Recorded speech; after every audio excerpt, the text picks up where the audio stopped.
With the people that you work with that are part of your accountability group and the coaches that you work with, are there any things that you can share with the audience that are some major takeaways that you've recently learned that could be game-changing for people? I really like the straightforwardness. Don't bullshit me. That's how I want to be coached, though. I've learned that's how I want and need to be coached. I think of my coach as more of a guide.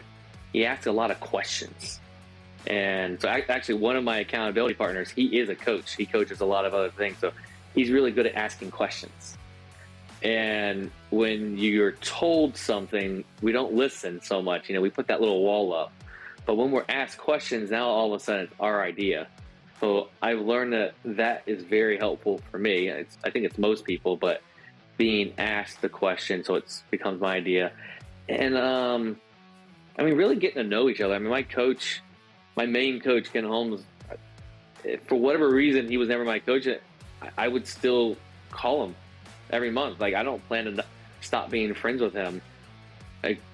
We're friends, and we know each other. He really knows me, and I think that at the very beginning, he didn't have time to learn who I was and to learn what makes me tick. And so, so that's how he can also challenge me in ways that he knows are going to work better for me than you. And so giving it a little bit of time with the coaches, and they all have their little niche. So I have a relationship coach. She is phenomenal at that. And that doesn't mean Ken, he's good at it. That's just what her niche is. I have a book coach to help me write my book. Ken's never written a book. So, he can coach me, but he's never done it. So how is he supposed to really give me the tools and the direction? So I hired someone, that's what they do. He's written books, and that's what he does. He coaches on writing a book.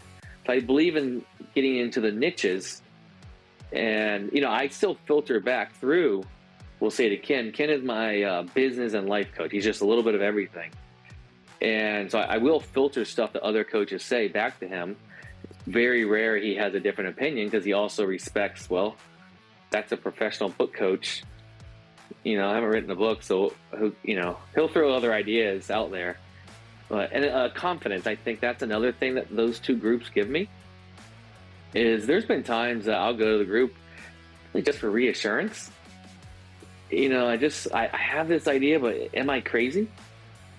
And the third piece that just came to my mind is sometimes just to brag. In this world, bragging isn't always looked upon, as good, but, sometimes you just got to celebrate your success. And I remember one day I sold a property on payment, so like a rent to own. And this is a Sunday morning at a McDonald's, and I got $30,000 in two different cashier checks. A month earlier, I paid $30,000 for the property, and I had another $30,000 of payments. I had never gotten $30,000 at a McDonald's, and I was like, I don't even know who to tell. I could tell some people, and they're just going to tell me I ripped them off, and I scammed these people. I can tell some other people, they're going to think they're going to be jealous. And then I could go to my closed group, and they cheered me on. And they said, way to go.